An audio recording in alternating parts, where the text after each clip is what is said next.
Sport Express avec Samsé. Samsé, le spécialiste des matériaux de construction.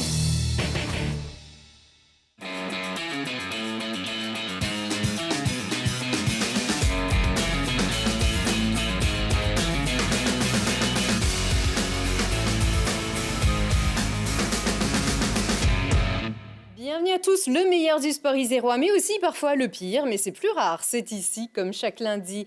Et ni meilleur ni pire, tout simplement. Pas terrible l'entrée en piste vendredi des Brûleurs de Loup en demi-finale de Ligue Magnus.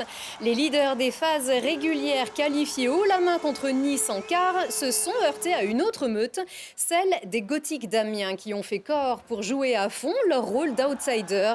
7e des phases régulières, ceux qui se sont qualifiés en 7 matchs contre les champions de France en titre, Rouen, ont ouvert le score avant d'être menés 3-2 par les Brûleurs. Mais Amiens, pourtant ultra dominé, a égalisé 3-3, puis repris l'avantage 4-3. Sacha Treille a décroché l'égalisation dans les dernières secondes et après des prolongations stériles, ce sont les Gothiques qui ont remporté la séance de tir au but et donc validé le gain du match 1 de cette série. Le lendemain, samedi, même décor, même équipe. Et Amiens a gardé le cap en début de partie. Il a fallu attendre la moitié du match pour faire sauter les verrous de la cage amiénoise. C'est Aurélien Der qui a ouvert la porte, Adel Koudri ici qui a enfoncé la porte 2 minutes plus tard.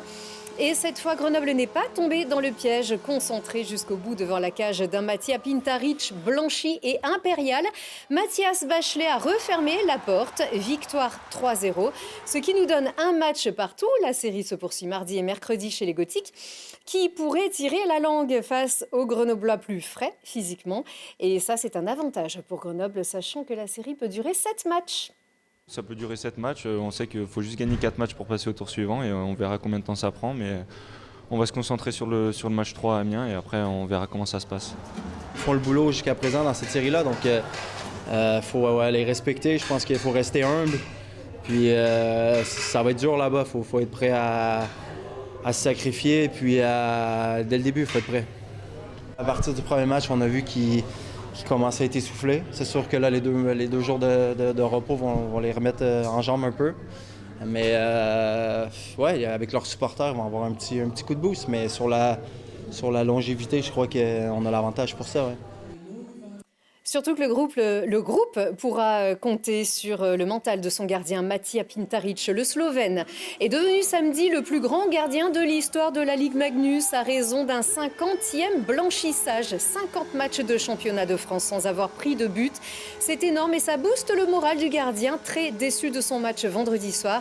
On verra le choix des coachs d'ailleurs, puisque l'équipe peut compter sur 2 excellents gardiens avec Jakub Stepanek, ainsi que la relève qui se tient prête et toute fraîche d'ailleurs derrière eux. Et l'avantage de la fraîcheur, ça se travaille toute l'année, suivant la cadence imposée par un staff très organisé pour la préparation physique, parce qu'il n'y a pas plus intense qu'une saison de hockey sur glace. On s'est demandé comment ces organismes pouvaient tenir le choc et à quel prix. Reportage. 60 minutes plein gaz, fois 44 matchs de saison régulière, plus 5 matchs de Coupe de France, plus 5 matchs de Coupe continentale. Pendant 8 mois sans arrêt, les Brûleurs de Loup défient les lois de l'intensité sur leur glace et au fil des trajets vers l'autre bout de la France et de l'Europe. On est quand même habitué, c'est vrai qu'en ce moment on voyage beaucoup. Donc on n'a pas beaucoup de temps de repos, donc il faut bien les exploiter quand on en a. Et oui, c'est sûr que physiquement c'est pas évident, mais on est prêt. Prêts pour les séries finales et leurs 4 matchs par semaine. Un marathon et un sprint à la fois. Le hockey sur glace ne ménage ni les emplois du temps ni les organismes. Et parce que leur équipement n'en fait pas des super-héros, il faut chercher autrement les super-pouvoirs. Cultiver la condition physique, préserver le mental et préserver la blessure. Une équation à poser et à résoudre chaque semaine par le staff sportif et médical. C'est hyper physique entre les chocs, l'intensité des matchs et en fait aussi le peu de temps de récup qu'il y a avec les déplacements dans le bus. Donc il faut faire en sorte qu'il y ait des jours vraiment axés sur le repos et des jours axés sur la performance. Et ces jours-là, les joueurs sont parfois convoqués dès l'aube avec une séance de 45 minutes de musculation dans le but d'activer leur qualité physique avant l'entraînement de la glace de la matinée. Et pour un jeu aussi complet, il faut travailler toute la panoplie. C'est hyper complet, essentiellement de la force et de la puissance dans le bas du corps, de la masse musculaire en haut du corps pour accepter les chocs, on va dire, et du cardio, de l'endurance pour retenir tous les matchs. Au cas par cas, on adapte. C'est un exercice qu'il faut changer, des modalités, une intensité qu'il faut un peu plus augmenter ou baisser, selon le joueur, son état de forme et ses potentielles blessures qu'il a ou pas.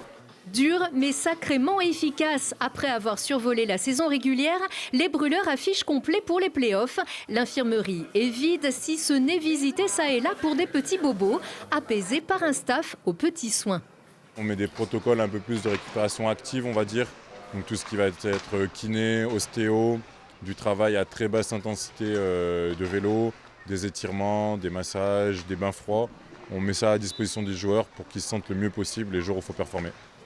Depuis tout petit, on patine, on fait du hors-glace, donc il faut aussi apprendre à prendre soin de son corps. C'est sûr qu'on les sollicite tellement avec l'entraînement, les matchs, le hors-glace, qu'il faut aussi savoir apprendre à se détendre aussi, à maintenir notre corps en forme, en pleine santé, et puis voilà. Alors on touche du bois ou pas, le physique ne doit donc rien au hasard ni aux superstitions, des actes plutôt que des mots. Des mots MAUX, vous aviez compris la suite. Donc demain, mardi et mercredi à Amiens. Et quel que soit le résultat, les Brûleurs reviendront, c'est sûr, samedi pour un 5e match de cette série contre Amiens. La billetterie est ouverte et le coup d'envoi est donné à 20h15. Dans le reste de l'actualité sportive, après son match nul de la semaine dernière, 2-2 à domicile contre Ajaccio, le GF38 n'est pas parvenu à gagner non plus samedi à Clermont-Ferrand, 0-0. Le GF38 est 9e de Ligue 2. Et alors que le FCG observait une pause, les yeux des amoureux du ballon ovale avaient les yeux rivés sur le Stade de France, là où se jouait le match de destination entre la France et l'Écosse. Et le Grenoblois formé à Cessin, Louis Bielbiarré, est entré dans la légende du 15 de France en marquant son 18e essai avec les Bleus, le 8e de ce seul tournoi destination remporté par cette belle équipe de France. Il sera de ces Français qui brilleront dans les plus grandes courses internationales. C'est déjà le cas pour Paul Magnier. Même s'il joue de malchance ces derniers temps, l'Isérois de Vars a chuté lors de l'arrivée de la classique Tirreno-Adriatico. Sans inquiétude, cette fois-ci, Paul avait été très durement touché à la tête avec commotion cérébrale en septembre dernier au Tour de Grande-Bretagne. Notez bien à l'agenda du week-end le derby isérois de basket entre les Voironnaises du PVBC et le BCTM de la Tronche-Mélan. Les Voironnaises sont 2e du classement de Ligue 2 féminine et les Mélano-Tronchoises n'ont pas dit leur dernier mot, elles sont 5e. Et puis, c'est à 20h au gymnase Henri Chotard de Voiron. Et puis, les Brûleurs de Loups donc reviennent samedi à Peul-Sud, peut-être pour le dernier match de la série de demi-finale contre Amiens, selon les résultats. Sinon, il y en aura un 6e, voire un 7e en cas d'égalité. Et c'est donc à la patinoire Peul-Sud de samedi à 20h15. Merci de votre fidélité et à très vite.